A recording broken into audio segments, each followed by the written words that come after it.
The major problem when you feel bad chronically, or sad, or constantly frustrated is that stress literally can accelerate the progression of all disease if it isn't managed well. And it's not necessarily the stressor itself, but our response to the stressor, because stress is going to happen. And for some of us, we can handle how we respond to the stressors in our life with a lot more resiliency than others.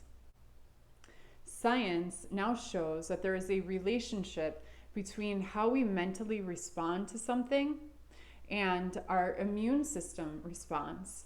And that relationship conduit is inflammation.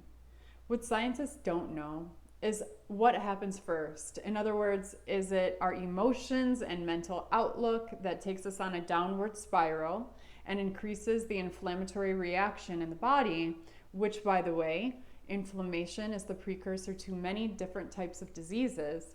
Or is it faulty digestion and issues in our immune system that create inflammation in the body? Scientists now know that inflammation in the body impacts the brain and causes inflammatory depression and anxiety. So the byproducts of stress in short bursts protect you. But when stress is constant, it becomes toxic and it leads to chronic inflammation in the body. But not reacting and being calm is hard if you are sick or going through something terrible. And that is what we study and practice in my programs, and what I want to talk with you about today, and why it is really important. Thoughts make good servants and terrible masters. Have you ever paid close attention to the tape recorder that is on replay in your mind? The thoughts that are on repeat that describe who you are or the events in your life? Have you ever paid attention to how you verbally explain your limitations or strengths to other people? Pay attention to your personal narrative, which is the story that you create around who you are and your life. The one unifying factor that I see after years in practice in my clients who succeed in my programs and who had a lifestyle or stress-related disease become healthy is that their personal narrative changed while working with me. Take my client Margaret, who worked hard and was successful climbing the corporate ladder, but was in a toxic work environment and was under constant emotional pressure. After a few weeks in my program, Margaret was able to relax her nervous system and connect with herself once again, and her physical body followed suit. This is what Margaret had to say. My skin became clearer, smoother, the whites of my eyes clearer and brighter, and my digestion, elimination, made easy and regulated. I experienced total alleviation of my anxiety and omnipresent struggle, which I've had little to no success in treating in the past. And most significantly, I have experienced a sustained mental clarity, sense of balance, felt more in touch with my body, and more acutely aware of its needs. Your beliefs and where you focus your attention is the single most important tool and asset that you have. It is so incredibly important to get this down at the beginning and to continue to refine it every single day as you go forward. If you say to yourself 100 times a day, I am so fat and I have no control over what I eat, how can you ever expect yourself to gain control over what you eat? If you say, I can never stick to a health program, how do you expect yourself to ever stick to a health program? Now, it is really easy to talk about it, but it is really difficult to apply. Very few health practitioners can teach you how to shift your mindset. When I get that type of client who is willing and ready to shift their mindset, we get results really fast. But clients who hold on tightly to their old narratives progress much more slowly. You have to be willing to let yourself change, and this is crucial for anyone who has an imbalance that is dependent upon their day-to-day choices, perceptions, emotional experiences, and beliefs. Now, I'm not saying that physical disease is all in your head.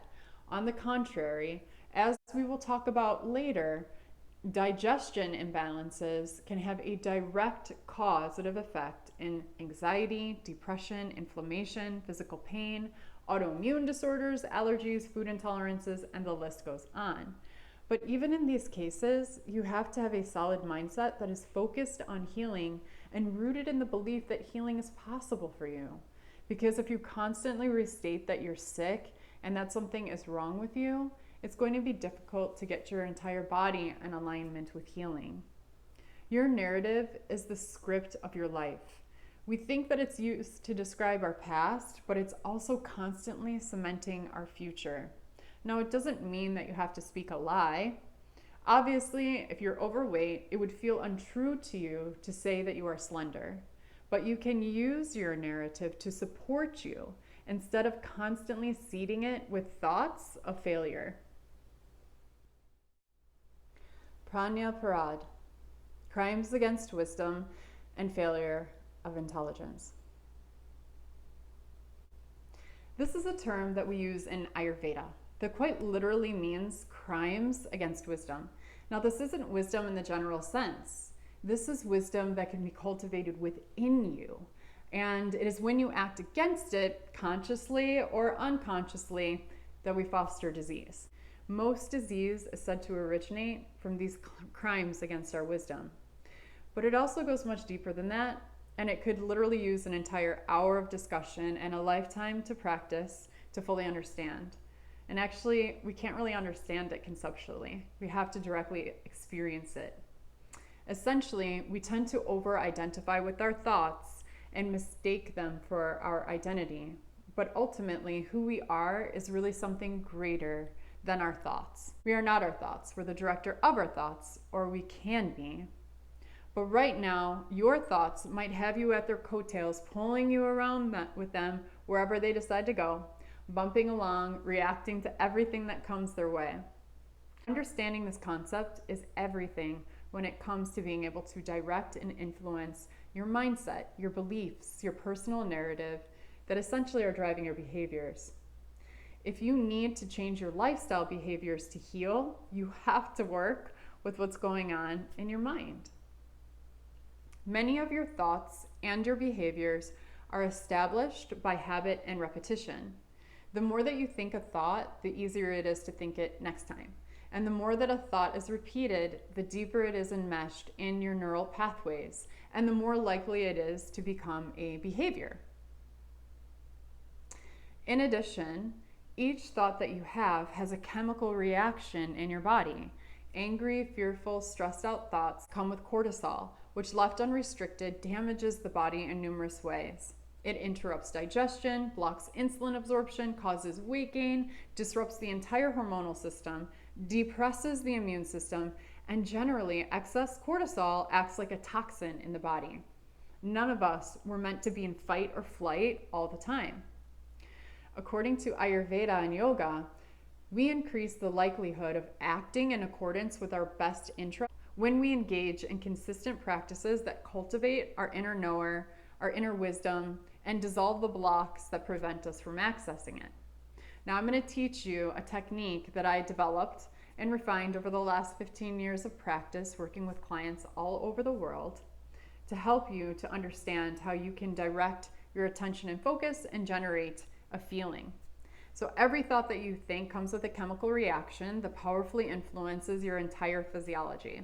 Depressed, anxious, fearful, addicted, these states of emotional experience and self-identity were once a collection of thought that produce certain chemical reactions in your body that over time have negative consequences. In fact, there is so much research that has been coming out over the last decade that demonstrates how specific mental tendencies and personal identity contribute to specific diseased states. So for example, heart disease is something that has been long associated with type A personalities.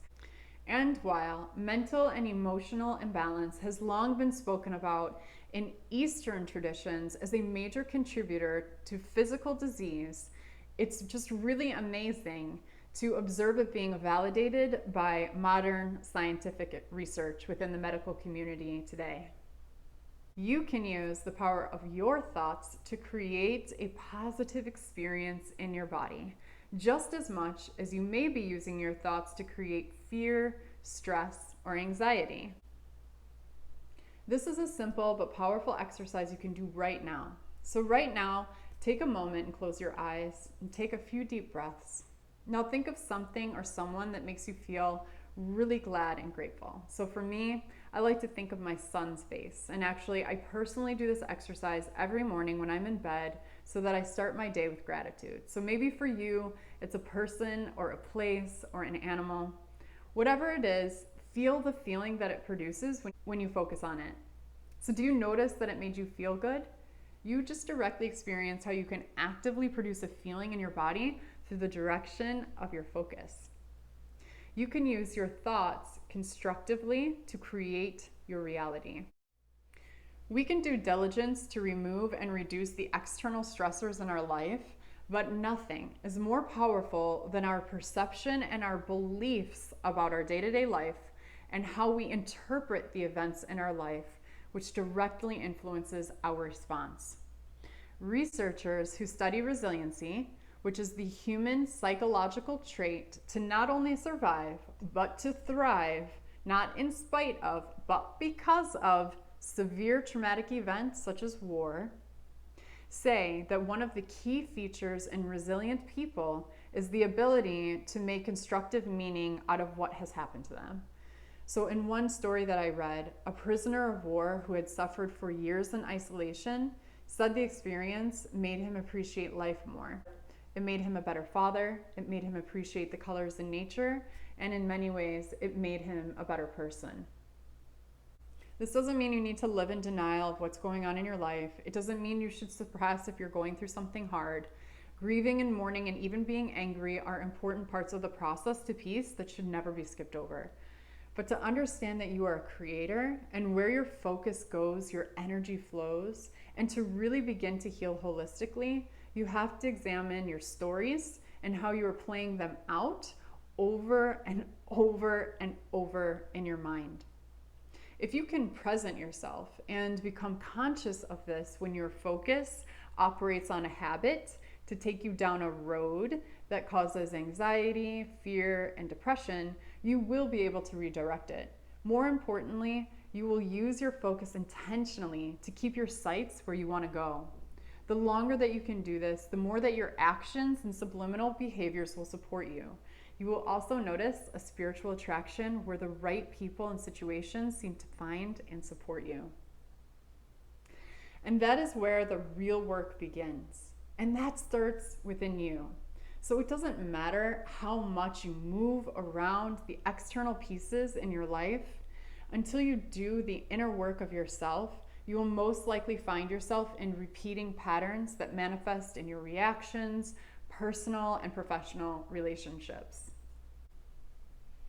Keeping a healthy and positive mindset is essential. It's essential if you've been diagnosed with a disease and given little hope for a cure. Knowing that miracles have happened and one could happen to you is essential in healing. People have recovered from late stages of cancer, autoimmune diseases, meningitis, heart disease. You would not be the first. Seek out and read about those victorious stories. And it is essential if you want to be successful in your career. A negative mindset narrows your capacity to see potentials. Fear causes limitation and constriction, where positivity allows you to see more potentials. It pulls you out of a reactionary state so that you can see your problems from an empowered perspective. And it is essential for your health. If you are always looking at the negative, that is what you will draw to yourself. Energy goes where attention flows. You see what you believe and you create what you believe. Change what you see and change what you believe. Reframe things when you get sucked into the negative and regularly connect with what you ultimately want. Training is foundational to healing all imbalances because stress management is known to accelerate the progression of all disease. It's a powerful tool to have as you move through this life. Every thought you think has a chemical reaction.